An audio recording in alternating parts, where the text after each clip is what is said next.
Welcome to the Diamond Data Mine List Builder training video. Below your results, you see a section entitled Organize Your Results. This is where you can start adding properties to your list builder. There's several ways that you can do this. One way is to hand select the properties up here by checking the boxes of the properties that you're interested in. Once you've selected the ones you like, you scroll down and you add selected using this button here. Another option you have is to add the first several records here. You can change this number, so it could be the first 3, the first 20, the first 50, whichever number you'd like, and then you click this button here and they're added to your list builder. You can also add a range of records here. For this demonstration, I've done 11 to 20, so you click on this button and again they're added to your list builder. You also have the option to add all of the results, but you can only add up to 2,000. So you can click on here to add all the results if you have less than 2,000. The next option you have is to map your results, and you can add them from the map. You click on Map View. You now see your properties displayed, and by clicking on the red icon, you're given information about the property, and you also see this green button here. Clicking on the green button makes it automatically added to your list builder. And you can do this with any of the properties. You could go through the entire list this way and get a visual idea of where they are and add them to your list builder that way. Once you've added the ones you like, you can now go down and start to edit your list. If you'd like to delete one, you simply click on the red X and it takes it off your list. Once you're satisfied with the list that you've created, you can start to manage them with these buttons here. The first thing you may want to do is to add your list to the properties and contacts. You click here, and this is the first time you're going to get a notice that records are being deducted from your account. You'll always get a notice when records are deducted from your account. So you press OK, and you now see that these records have been added to your properties and contacts.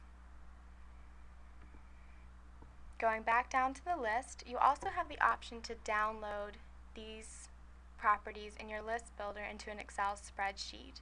So you'll hit download here. One thing you want to make sure is that your pop-up blocker has been disabled.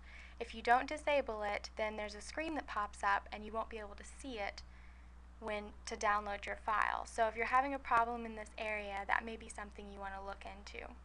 So you see this screen here, you click here and you'll see the Excel spreadsheet come up.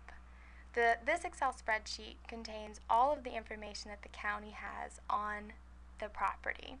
So it's an extensive spreadsheet that contains a lot of information such as sales date, sale price, things like that. So you see in the sheet here, and as you scroll through, you can see all of the information that's included. You can save this to your computer if you'd like for further use. But we'll go ahead and get out of this, go back to our list builder. The next option we have is to be able to create labels. So by clicking Create Labels, you're now given the option to choose the label size. And these are standard Avery sizes of 10 per page or 30 per page. So we're going to click 10 per page, and then you click OK. And you're again going to get a screen pop up, so you want to make sure that your blocker is disabled. And another feature about the labels that are created is that it will get rid of any duplications that occur in the property. So if you have something with the exact same contact information, the exact same address, you don't have to worry that it's going to be repeated and get multiple labels created for the one property.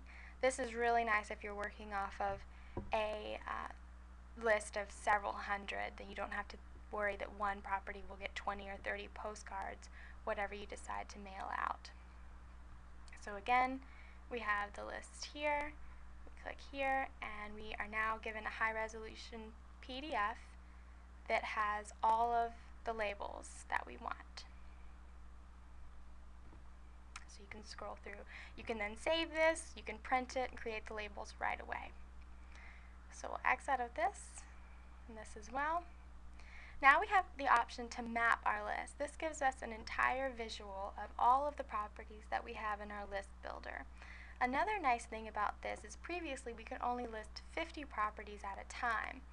This enables us to map up to 2,000. We can't map more than 2,000 due to the technology that we use.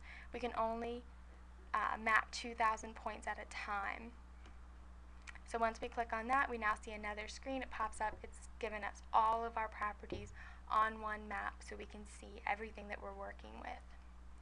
We'll X out of this. Lastly, we have the option to add them to a group. So we can be working on a list and we can add it to one group specific to the search that we had done for these properties. So we click Add New Group and a screen will pop up, and we will call this one Broward County.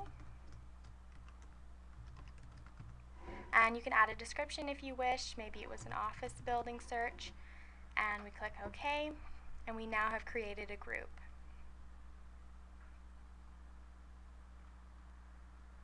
So that concludes the List Builder tutorial. If you have any additional questions or you'd like to schedule your own personal demonstration, please contact us directly at 407-699-8820.